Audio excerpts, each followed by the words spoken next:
I was somebody that completed the substance of abuse program. Okay, so any alcohol or drug-related charge, you automatically go into the substance of abuse program. I got drug tested 8 times a month for 27 months. Okay, anytime I left Indiana, I had to call and report where I was going. I had to give them 2 phone numbers they could reach me at. I was tested at all hours of the night. I went for 27 months, cold turkey, stopped everything. Wasn't allowed to be seen with a drink even because of the alleged incident that occurred for me, okay? And I made it out the other side, and that normally doesn't happen with how rigid the program is. It's very difficult to get because if you just slip up one time, they're going to get you. You're back in for another year at least. It's something that you're not supposed to get out of. Josh Gordon has been in the substance of abuse program for 10 years now at this point. It felt like we were potentially near a return for him, especially because I thought the rules were that you would no longer be suspended for a game if it was a marijuana charge. Even though they could fine you, they would no longer suspend you games. Now it's coming out that Josh Gordon has failed something, a protocol. He's not allowed to rejoin the Seahawks and play. What was it? What is the rule? And will we see Josh Gordon playing football within the next few weeks, or is this like a he's done for the year type thing? For players who are currently not in the advanced stages of the substance abuse program, you no longer can get suspended for a positive test for any drug. Okay, no matter what it is, not just marijuana, it's anything. Street drug? No more street drug suspensions. What's that? Street drug, not performance enhancing, right? You're talking about street drugs. Street drugs, yes. Sorry, okay, performance enhancing is still 6 games, but street drugs, okay, substances of abuse. There are no suspensions for a failed test, and even under the previous substance abuse policy, which I think was enacted around 2015, it was really hard to get suspended for marijuana. You had to fail, I want to say it was 5 or 6 tests. 6 over times. a period of time. I mean, you were way into it. There were multiple warnings, right? And then you had a certain fine schedule, and then eventually you would get a 4-game suspension. That's gone. The difference with Josh Gordon is he's conditionally reinstated from banishment, and he has been banished multiple times. I think it's 3 times now that he's actually been out for minimum 1 year. So he's in this different area where he's being conditionally reinstated, and the league, and specifically its medical experts and the administrators of the drug program, Dr. Lombardo and company, can set out guidelines on here's the things that we need you to do. So what I can tell you is that Josh Gordon had a setback in his long-running battle with substance abuse and addiction. You can connect the dots to what that means, but he had a setback with his battle.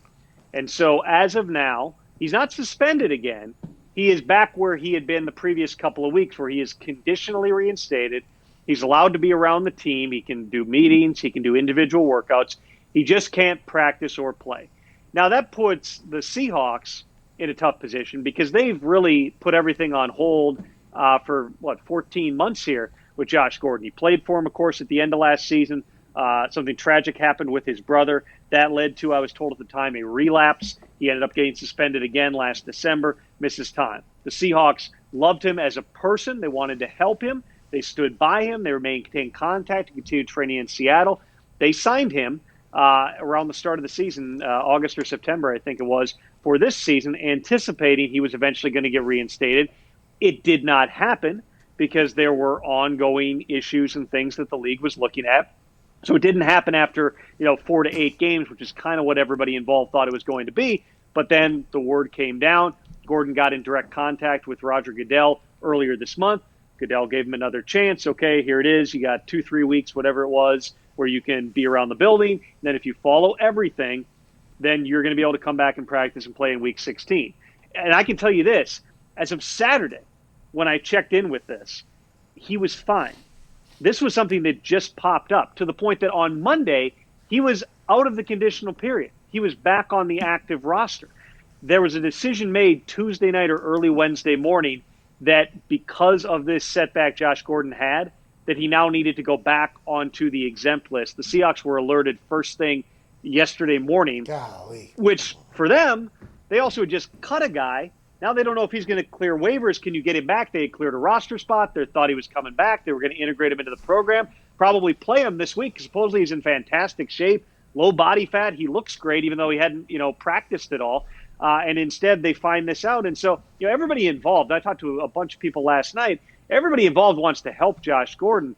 It's just, this is like the third or fourth year where you've had an issue with Josh Gordon at this same time of year, right around December. And it's just becoming more and more difficult for the people involved, just from a football perspective. They'll continue to help him, but from a football perspective, knowing that it's just not something where he's been able to get himself onto the field and stay there. I'm bummed for him. I'm super bummed for him. It's nice to know that there's a chance he could still make it back, though, after all his hard work. AJ, you got a question for Tom here? I just want to know quickly if Tom thinks that Josh Gordon's going to play in the NFL again. It's such a difficult question, AJ, because we've been down this road a number of different times with all of his suspensions going back to the first one was around 2014, 2015. There have been so many bumps in the road. He's so supremely talented. I think he's still only like 29. I mean, he came in at such a young age. He had that monster season, and then it's just been, one suspension after another. The Browns, the Patriots, the Seahawks, all giving him chances and second chances and third chances, and not being able to turn it around. I mean, again, it's not that people don't want to help him. It's not that people don't like Josh Gordon, and they know. I mean, addiction it's a disease. It's a serious thing, and that's what he's battling here. In terms of football, again, this is indefinite at this point, and indefinite doesn't mean, forever. It just means they don't know. They haven't been told by the league when potentially he could be back. So the Seahawks will have to make a decision. Do they keep him in the building, try to help him there, even though you got all these other guys who are preparing for games, and that's not necessarily going to help them get ready. And then the question would become, he's on another one-year deal. Does anybody sign him in the offseason? Does Seattle want to get back in the wheel again here and hope by next September or October, November, December, he can come back? These are complicated football questions with a guy who, frankly, football has not been nearly the least of his problems. Well, I hope he gets it figured out, obviously. Tom, every time you come on, you're amazing. I appreciate you, buddy. Thanks, guys. Appreciate you having me. Hey, you're going to break some news probably here in the next moment on your Twitter account at. Well, I just missed 3 calls, but yeah, hopefully. Josh Gordon reinstated. I do it for you. Yeah. I do it for you. Is Josh Gordon reinstated? Maybe that was the no caller ID. We don't know. Wouldn't hold your breath on that part, but possible. Anything's possible. From NFL Network, NFL.com. Hell yeah, Tommy! There you go. Woo! I love Tom, man. He's awesome. He just knows everything about everything. Mm-hmm. AJ, while we were talking there, Boston Connor threw a golf ball at me about 60 to 70 miles an hour. Yeah. I mean, it almost bruised my hand while the whole thing was going on. Well, so I threw one of the candidates tins to Nick the other day while we were recording the pod hosted by Tone Diggs, the other podcast, and I wanted to make sure I got it there. I didn't want to, soft arm it. Yeah, I mean, you threw the shit out of it. AJ. Yeah, what's up? I'm bummed about Josh Gordon, dude. Why don't you look into the camera, man? Come on. Show the fans what they want. Well, I don't know if I could do that, and I'm on a pretty good little run right now. I am legitimately bummed for Josh Gordon, though. Absolutely. He's so good. He's so good at football. And I was trying to ask the boys off air there when Tom was on full screen, like, is it weed? Is it alcohol? What do we know what it is, or has that never gotten out? Because the last time he got suspended, they made it sound like it wasn't just substance of abuse drugs. It was also potentially performance enhanced. Like, what is it? Do we know any of that information, AJ? I don't think we know anything. I mean, usually the only thing the NFL will give you is if someone got popped for substance of abuse or performance enhancers. Like, that's the only difference they'll give you. They never really name it. Gordon, anything. But yeah, he's in a weird spot. Like, is he grandfathered into the old system where now he will get in trouble more? I don't know. Yeah, because it does take like 6 fails for you to get suspended. And I knew that whenever I got, baptized in. Oh, wow. Holy what? Guys. Wow. Substance abuse program was a problem, though. I mean, that thing was absolutely terrible. And they set it up for you not to get out of it. But you do know, like, you have to have, like, 6 fails before a suspension comes. But I think, like, 2 fails before another fine comes. It's very interesting. And that Lombardo guy, he is villain A, B, and C for a lot of guys that are in that substance abuse program because his name comes at the end of it. I mean, it helps a lot of people, but his name is associated with it for a lot of people. So 27 months is the minimum, is what you're saying. What you got was not standard? 27 months is the minimum. But it is? Yeah. Jeez. I got put into phase 1 when it happened, and phase 1 is just like phase 2. And even if you do phase 1 100% right, they're going to push you right into phase fucking 2 for another 24 months. Good God. It was a little bit of a conversation between me and old Lombardo. And I think he punished me with 8 tests, the max amount of tests every single month. Because I tried to – this is when me and the NFLPA started hating each other, by the way. So I was getting tested 8 times a month, and I'm like 15 months into this thing, 16, 17 months into this thing. I haven't missed a single check-in, haven't failed a test, nothing. Haven't missed a substance of abuse counselor meeting that you have to have once a week. Like, I've been doing this, trying to get out of it because I know everybody is kind of locked into it forever because they make it very difficult. Like calling in 2 phone numbers to be reached at, where you're headed to, like everything. It is you have a PO basically, and you have to have a meeting once. I mean, it is a lot, And like 16, 17 months into this thing, I was like, I feel like I'm doing right. I'm still getting max tested. Like, is it supposed to? Well, if you do it well, your testing should drop down or whatever. So I was like, okay, well, I'm getting tested 8 times. They're like, well, wait for next month. Next month, 18, same thing, 19, 20 months into this thing, I'm getting tested 8 times a month still. So they're like, oh, you should reach out to the NFLPA or whatever. So I obviously reach out to the NFLPA. I'm like, hey, I'm getting fucking like railroaded here, I think, by this substance of abuse. Is there any way you guys can help me? 3 months later, I got a text back that said, you good? And then by that point, I only had like a month or 2 left. So I was like, I am good, actually. Thanks. Yeah, thanks for all your hard work over there. You know what I mean? It was very nice. It was very nice of them. And I was a big fan of the NFLPA ever since that moment. I bet you could imagine.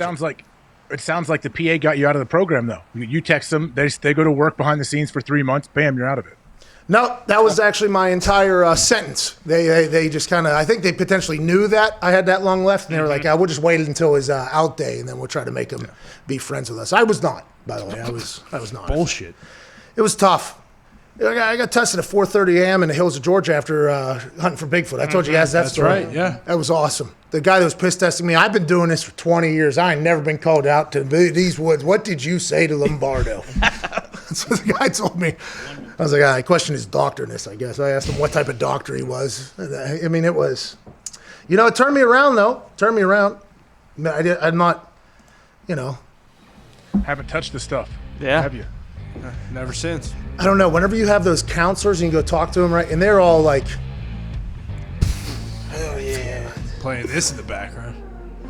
This is a great song. But they, they've all done like super hard like the super hard stuff. And then I'm there because I was, hammered drunk one night. At the beginning, it was hard for me to take serious, but boy, the stories we would share with each other, I actually kind of looked forward to them. Yeah. But they do make you feel bad to drink for like the rest of your life. They're like, let's teach you exactly what's happening to your body, your brain, and everything whenever you drink. It's like, all right, maybe you scared me. You fucking got it.